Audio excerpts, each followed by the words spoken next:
ফামান ইয়াবতাগি গায়রাল ইসলামি দীনান ফালান ইউকবালা মিনহু ওয়া মান ইয়াবতাগি গায়রাল ইসলামি দীনান ফালান ইউকবালা মিনহু, সেটা কখনোই গ্রহণযোগ্য হবে না।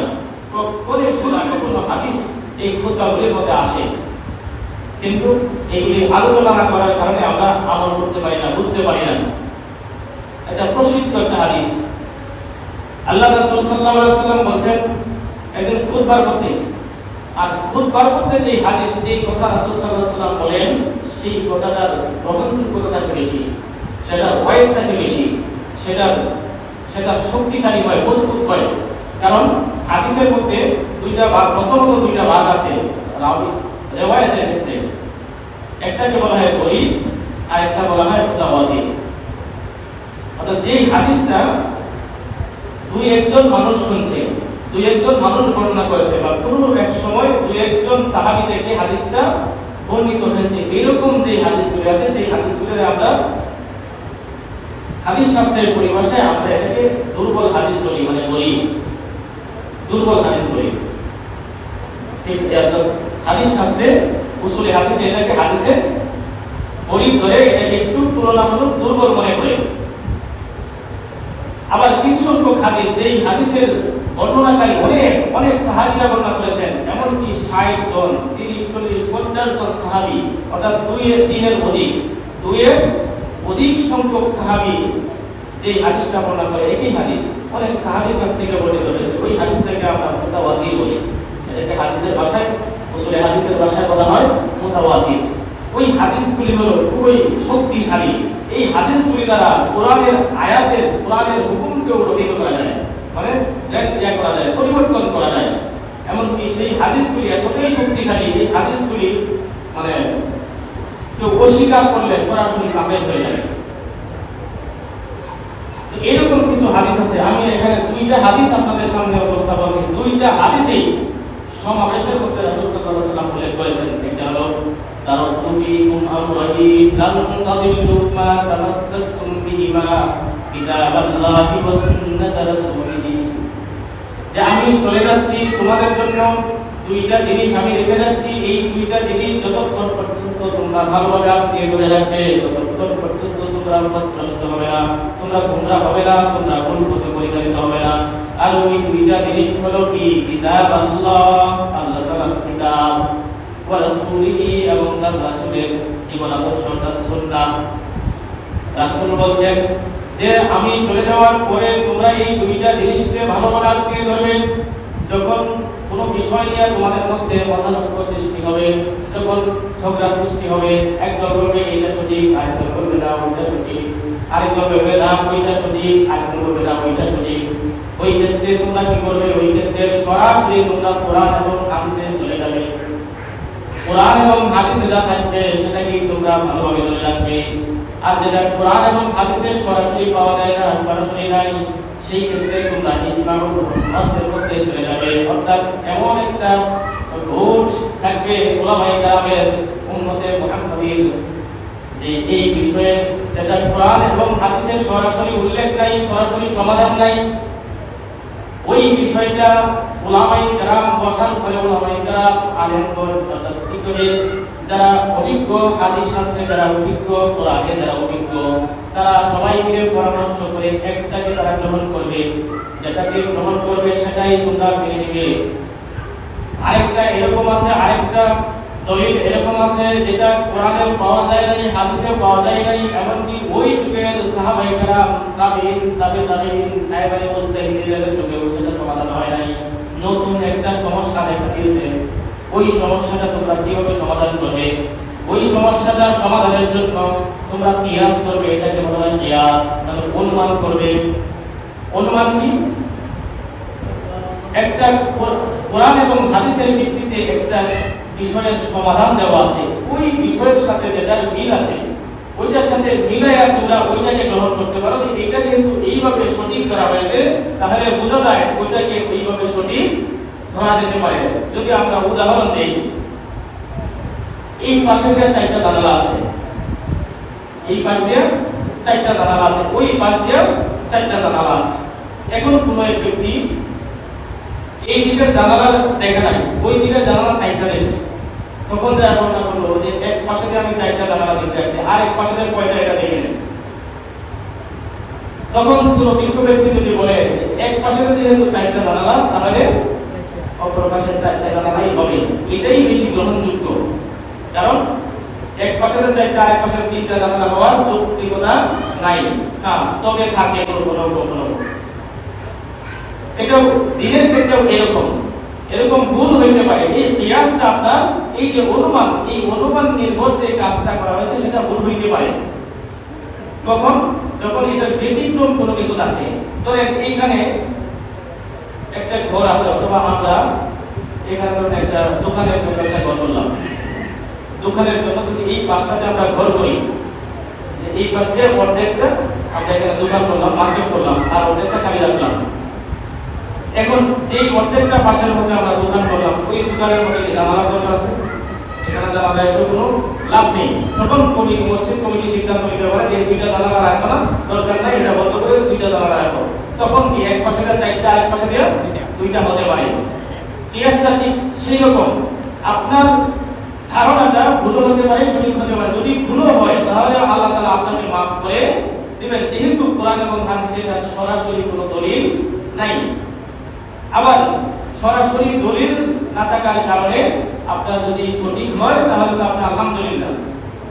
এই জন্য যারা ইজতিহাদ করে, মুজতাহিদ, ফিকহ, যারা দ্বীনকে নিয়ে গবেষণা করে, আল্লাহ রাসূল বলেন যারা দ্বীনের মাসালা মাসাইল নিয়ে, দ্বীনের বিষয় নিয়ে গবেষণা করে, তাহলে যে ব্যক্তি গবেষণা করার পরে তাকে দুইটা নীতি দেওয়া হয় যে সঠিক রাস্তায় অর্থাৎ সঠিক বিষয়টা উদ্ভাবন করতে পারেন, অর্থাৎ সঠিক জায়গায় উপস্থিত হতে পারেন, তখন ওই ব্যক্তিকে আল্লাহ তাআলা দুইটা নীতি দেন।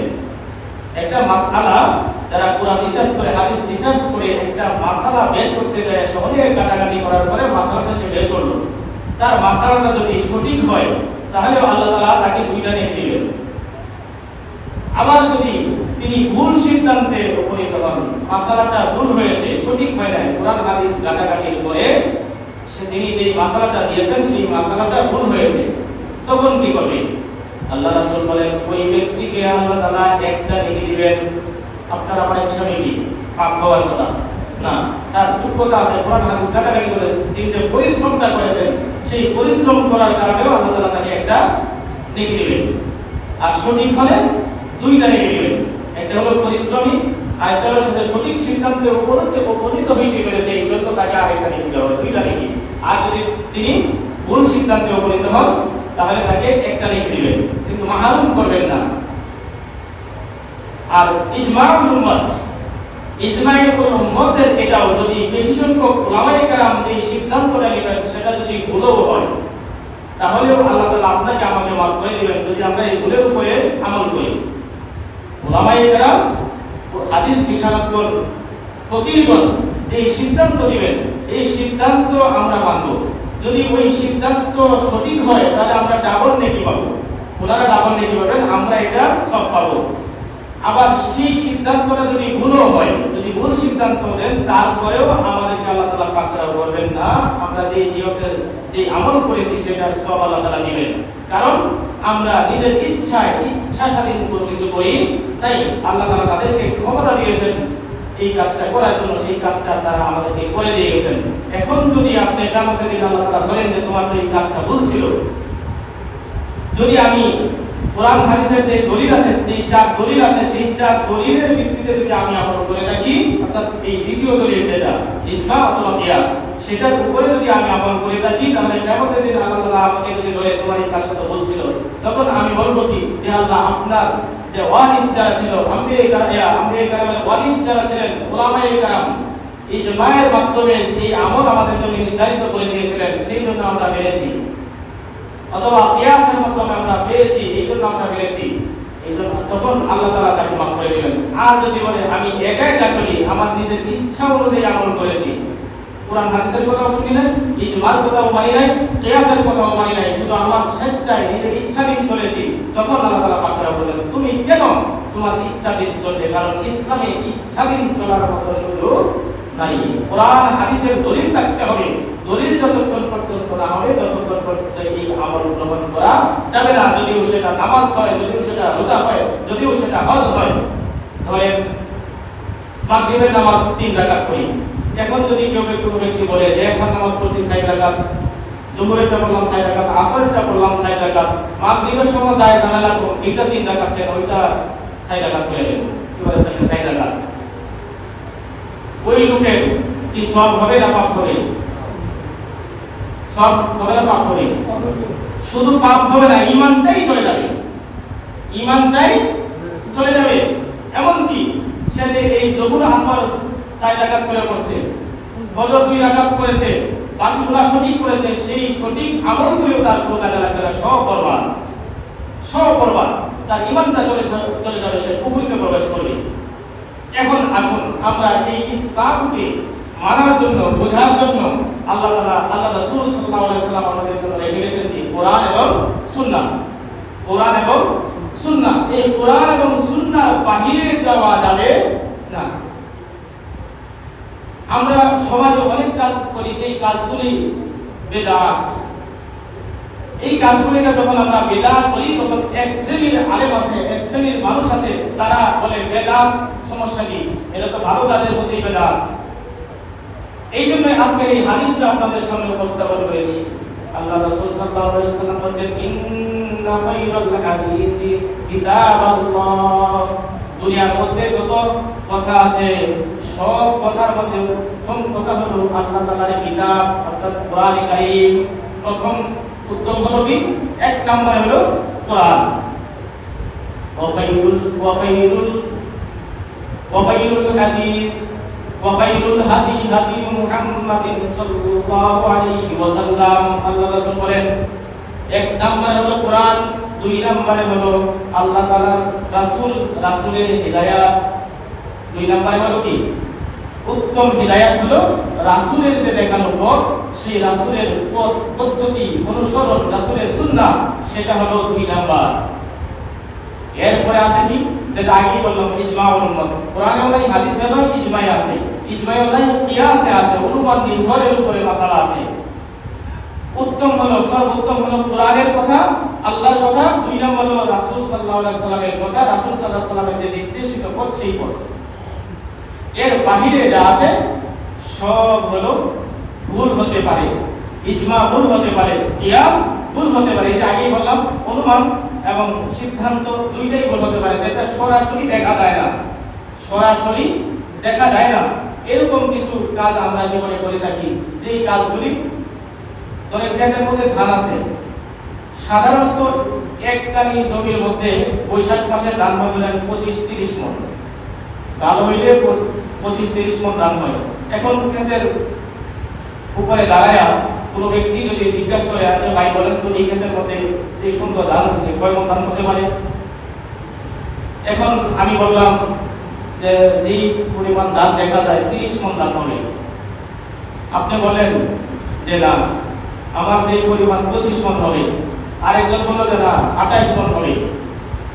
যতক্ষণ পর্যন্ত ধান কেটে বাড়িতে এনে শুকায়া যতক্ষণ পর্যন্ত না মাপবেন, ততক্ষণ পর্যন্ত কাটা সরি, ততক্ষণ পর্যন্ত কাটা সরি। ক্ষেত না কাটা পর্যন্ত, ধান বাড়িতে না আনা পর্যন্ত, পাল্লায় না নামা পর্যন্ত কাটা সরি। আমি 30 মণ, আরেকজন 25 মণ, আরেকজন 28 মণ, কাটা সরি। কারোটাই সঠিক নয়। যতক্ষণ পর্যন্ত আপনি প্র্যাকটিক্যাল না দেখবেন, ততক্ষণ পর্যন্ত কারোটাই সঠিক নয়। এই জন্য ইজমা হলো ভুল হতে পারে, সঠিক হতে পারে, কিয়াস ভুল হতে পারে, সঠিক হতে পারে, কিন্তু কোরআন কোনোদিন সঠিক ভুল হতে পারে না। 100% সঠিক হাদিস, 100% সঠিক। তবে হাদিসের মধ্যে একটু থাকে, মানে বিভিন্ন ধরনের হাদিস থাকে। এই যে বললাম, গরিবের মধ্যে আরো অনেকগুলি প্রকার আছে, মিথ্যা বানোয়াট হাদিসও আছে।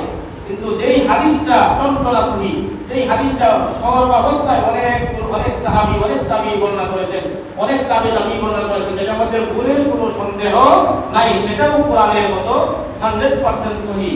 এরপরে কিছু হাদিস আছে, যে হাদিসগুলি দুর্বলতা অনেক সময় প্রকাশ পায়। কোনো দেখা যায় যে সাহাবী অথবা যে তাবী অথবা যে রাবী হাদিসটা বর্ণনা করেছেন, সেই হাদিস, সেই ব্যক্তির নামে মিথ্যা অভিযোগ আছে, সেই ব্যক্তির মিথ্যা কথা বলার প্রমাণ আছে। একজনে বলছে যে এই হাদিসটা অমুক সাহাবী বলছেন, বা অমুক তাবী বলছেন, আরেকজন সাহাবী বলছেন যে ওই লোকটা স্মরণ শক্তি কম ছিল, এই লোকটা মাঝে মাঝে ভুল করে। এই ধরনের কাজের কারণে হাদিস কিছু কিছু হাদিস আছে কি হয়ে যায়, দুর্বল হয়ে যায়। তখন এই হাদিসগুলি কি হয়, যাচাই বাছাই করার পরে এরকম আগে ভাগে সাজানো হয়। 1 নাম্বার 2 নাম্বার ইট আছে না, 3 নাম্বার ইট আছে না, কি সাজানো হয় একই খোলার মধ্যে পুরা ইট কয় ধরনের বের হয়। 1 নাম্বার বের হয়, 2 নাম্বার বের হয়, 3 নাম্বার বের হয়, এরপরে আধা বের হয়, একবারে মাটির মতো বের হয়। ঠিক সেরকম হাদিস যার মধ্যে, হাদিসের মধ্যে কিছু হাদিস থাকে যেগুলো মধ্যে কোনো সন্দেহ নাই, 100% সহিহ হয়। আর একটু আছে কিছু একটু দুর্বলের কাতারে, যেমন 2 নাম্বার ইটের কথা রাখা হয়। আর একটু আছে যারা 3 নাম্বারের মধ্যে রাখা হয়। এইরকম কিছু হাদিস নামে পরিচয়, সেগুলিকে হাদিস বলা হয় না, কিন্তু হাদিস নামে সমাজে প্রচলিত আছে। যেটাকে হাদিসে মওযু বলা হয়, উদ্দেশ্য প্রণোদিত, যেটাকে জাল হাদিস বলা হয়। অনেক ইহুদিরা রাসূল সাল্লাল্লাহু আলাইহি ওয়াসাল্লামের নামে অনেক হাদিস বানায় চালাইছে, এইগুলি সহিহ কিতাবে লেখা হয় না। যে কিছু হাদিসের কিতাব আছে সেই কিতাবগুলিতে এগুলি নাই। প্রথমত সিহা সিত্তা বলা হয় 6টা কিতাবকে, একসাথে সহিহ সিত্তা বলা হয়।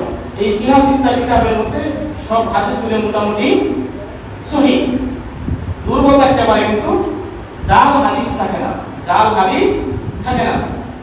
তো আমার কথা ছিল এখানে না, কথা ছিল যে আমরা এই যে আমলগুলি করি দুনিয়াতে, সেই আমলগুলির জন্য আমাদের দরকার কোরআন এবং হাদিস থেকে রেফারেন্স, কোরআন এবং হাদিস থেকে ইবাদতের জন্য।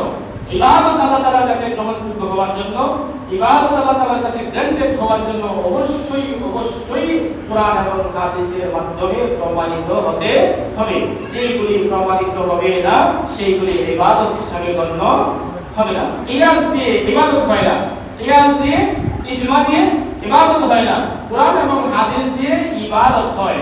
এইখানে আমার কথাটা বোঝানোর উদ্দেশ্য, যেই আমলটা আপনি ইবাদত হিসাবে করবেন সেটাকে অবশ্যই কোরআন এবং হাদিসে থাকতে হবে।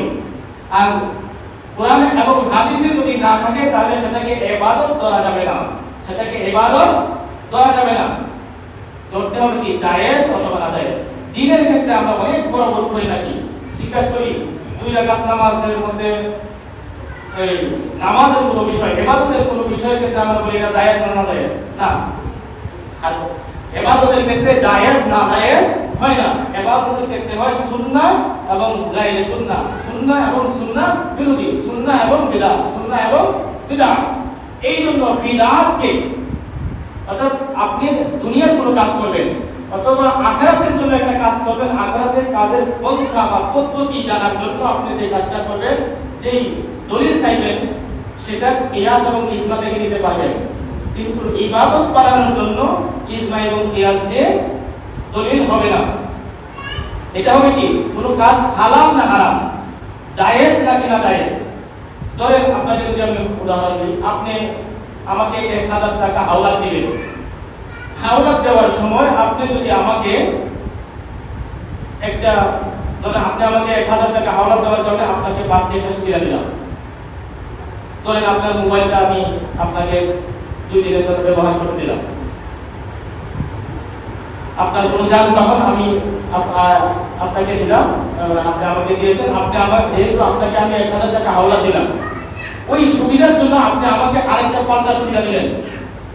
ওই ক্ষেত্রে প্রশ্ন হবে হালাল হারামে, জায়েজ না জায়েজে, জায়েজ না জায়েজে।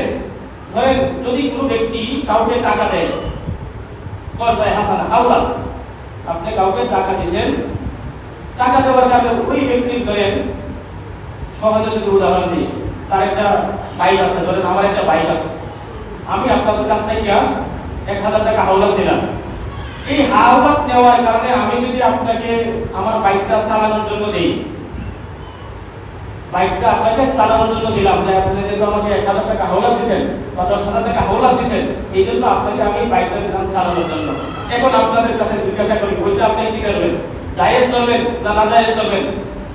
ইবাদত করবেন নাকি ইবাদতের বাইরে করবেন? এটা কি ইবাদত? এটা ইবাদত নয়, এটা হালাল হারামের বিষয়। এখানে ইজমা এবং কিয়াসের কথা আসবে।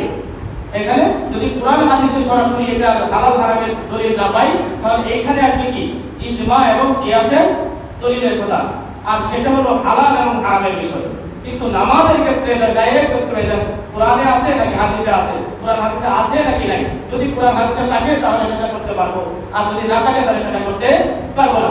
এখন ধরেন একটা মাসালা যেহেতু চলে আসছে, এই যে আমি আপনাকে আপনার কাছ থেকে আমি 10,000 টাকা হাওলাত নেওয়ার কারণে আমার বাইকটা আপনাকে চালাইতে দিলাম, এখন বলেন এটা কি জায়েজ হবে নাকি না জায়েজ হবে? এটা হারাম হবে, না জায়েজ হবে, এটা সুদ হবে। কারণ যদি কারো কাছ থেকে আপনি টাকা হাওলাত নেন আর ওই টাকা হাওলাত নেওয়ার কারণে আপনি তাকে যে সুবিধাটা দিবেন সেই সুবিধাটা হবে সুদ। এই জন্য কাউকে টাকা হাওলাত দিলে তার কাছ থেকে বাড়তি সুবিধা নেওয়া যাবে না। এগুলি অনেক কঠিন মশলা, অনেক আলোচনার বিষয়। তো আমার কথা আলোচনার উদ্দেশ্য ছিল বিদআত দুই ধরনের হয়, বিদআত দুই ধরনের হয়। এই হাদিসের মধ্যে আল্লাহ রাসূল ওয়াশারুল উমুরি মুহদাসাতুহা ওয়া কুল্লু মুহদাসাতিন বিদআহ ওয়া কুল্লু বিদআতিন দালালাহ ওয়া কুল্লু দালালাতিন ফিন্নার। আল্লাহ রাসূল বলেন দ্বীনের মধ্যে, ইবাদতের মধ্যে, ইসলামের ভিতরে যত ধরনের নব উদ্ভাবিত, নব গঠিত, নব নির্মিত কাজ আছে সবগুলি হলো বিদআত, সবগুলি হলো মন্দ, সবগুলি নিকৃষ্ট, সবগুলি খারাপ। ইসলামের মধ্যে, ইবাদতের মধ্যে যত ধরনের নব গঠিত ইবাদত আছে যেটা কোরআনেও নাই, হাদিসে নেই, হাদিসেও নাই, পরবর্তীতে বানানো হয়েছে। খেয়াল রাখবেন রাসূল সাল্লাল্লাহু আলাইহি ওয়াসাল্লামের মৃত্যুর পরে সাহাবায়ে কেরাম কোনো ইবাদত বানাতে পারবেন না। ইবাদত বানাইতে হবে শুধু একমাত্র রাসূল সাল্লাল্লাহু আলাইহি ওয়াসাল্লাম ইবাদত বানাইতে পারবে, আর কেউ ইবাদত বানাইতে পারবে না। ইবাদত বানানোর ক্ষমতা দুনিয়াতে কারো নাই। সাহাবায়ে কেরাম ইবাদত বানাইতে পারে না, কিন্তু সাহাবায়ে কেরাম জায়েজ না জায়েজ বানাতে পারে, জায়েজ না জায়েজ বানাতে পারেন, কিন্তু ইবাদত বানাতে পারেন না। সেই জন্য কোরআন এবং হাদিসের বাহিরে যত অর্থাৎ নতুন আবিষ্কার আছে সমস্ত নতুন আবিষ্কারকে আল্লাহ রাসূল সাল্লাল্লাহু আলাইহি ওয়াসাল্লাম বলেন নিকৃষ্ট। ওয়া কুল্লু দালালাতিন, খায়রুল কালামি কালামুল্লাহ ওয়া আহসানুল হাদি হাদি মুহাম্মদ সাল্লাল্লাহু আলাইহি ওয়াসাল্লাম। যে উত্তম হিদায়াত দিয়েছে, উত্তম হিদায়াত দিয়েছে রাসূল সাল্লাল্লাহু আলাইহি ওয়াসাল্লামের যে পথ সেটা। আর এইখানে হাদিসের মধ্যে আসছে যে ওয়াশারুল উমুরি মুহদাসাতুহা, প্রত্যেক নব আবিষ্কারই হইল নিকৃষ্ট, খারাপ, নিকৃষ্ট। ওয়া কুল্লু মুহদাসাতিন বিদআহ, এবং প্রত্যেকটা নব আবিষ্কার দ্বীনের বিষয়ে, দ্বীনের ব্যাপারে, ইবাদতের ব্যাপারে প্রত্যেকটা নতুন উদ্ভাবনই হলো বিদআহ। ওয়া কুল্লু বিদআতিন দালালাহ, এবং প্রত্যেকটা বিদআত হলো গুমরাহি, পথভ্রষ্টতা, জাহান্নামের পথ, ভ্রান্ত পথ, বাতিল পথ।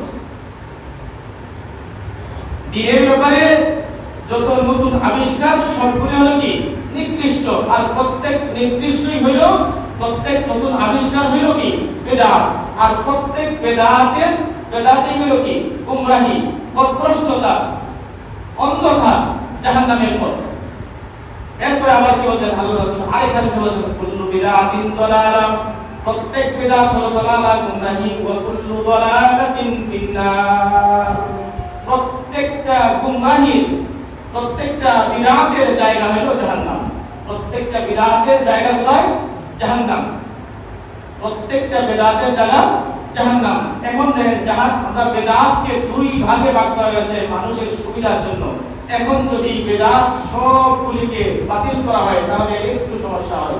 এখানে ইবাদতের ক্ষেত্রে বলা হয়েছে, আল্লাহ রাসূলের এই হাদিসের ব্যাখ্যায় বলা হয়েছে যে ইবাদতের ক্ষেত্রে যে নতুন উদ্ভাবন সেটা হলো বিদআত। এইজন্য ভাগ করা হয়েছে বিদআত লিদ্দীন, বিদআত লিদ্দীন, বিদআত লিদ্দীন, বিদআত লিদ্দীন। একটা হলো দ্বীনের ভেতরে বিদআত, আর একটা হলো দ্বীনের জন্য বিদআত। দ্বীনের ভেতরে বিদআত, দ্বীনের জন্য বিদআত, দুইটা কথা একটু ভালো করে বুঝতে হবে। বিদআত দুই ধরনের, একটা হলো বিদআত লিদ্দীন, এটা হলো দ্বীনের জন্য বিদআত, আর একটা হলো বিদআত ফিদ্দীন, এটা হলো দ্বীনের ভেতরে বিদআত। যেমন একজন নামাজের ভিতরে বিদআত, রোজার ভিতরে বিদআত, আমাদের ভিতরে বিদআত, হজের ভিতরে বিদআত, যেরকম বিদআত আমরা বিভিন্ন সময় পালন করি। ইবাদত মনে করে যেই কাজটা সওয়াব মনে করে করা হয়, কিন্তু সেটা কোরআনেও নাই, হাদিসেও নাই, সেটা হলো বিদআত ফিদ্দীন, দ্বীনের ভেতরে বিদআত। এটা হারাম, সম্পূর্ণরূপে হারাম। এটা আল্লাহ রাসূল কঠোরভাবে নিষেধ করেছেন। আর হলো বিদআত দ্বীন, দ্বীনের জন্য বিদআত। দ্বীনের জন্য বেদাত মানে দ্বীনকে সাহায্য করার জন্য, দ্বীনকে সহযোগিতা করার জন্য, দ্বীনের কাজকর্মকে সহযোগিতা করার জন্য যে নতুন আবিষ্কার সেটা হলো বেদাত। দ্বীন সেটা হলো জায়েজ, শুধু জায়েজই নয়, সেটা উত্তম, সেটা দ্বীনের কাজ করার জন্য আপনাকে আমাকে সাহায্য করে, সহযোগিতা করে, সহজ করে। যেমন ধরেন হজ করা ফরজ, হজের মধ্যে 7টা চক্কর দেওয়া ফরজ আছে না?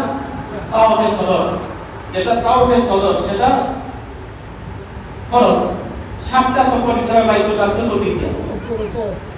এই 7টা চক্করের মধ্যে কেউ যদি 8টা দেয় হবে, কেউ যদি 5টা দেয়, বেশি দিলেও বেলা, কম দিলেও বেলা, হজই হবে না, হজ বাতিল। এখন হজ এটা হলো বেদাত ফিকি, এটা হলো দ্বীনের ভিতরে বেদাত। এখন ধরেন নামাজের মধ্যে আমরা অনেক কিছু ঢুকাই। নামাজের মধ্যে প্রথম দাঁড়ায় বলে আউযু বিল্লাহি মিনাশ শাইতানির রাজিম ইন্নী ওয়াজহাতু ওয়াজহিয়া লিল্লাযী ফাতারা আস-সামাওয়াতি ওয়াল আরদা মুশরিক কইলেন সম্পূর্ণ বেদাত। এটা নামাজের ভিতরে ঢুকাইছেন না বাইরে? এটা বিদআত, হারাম, নাজায়েজ। এটা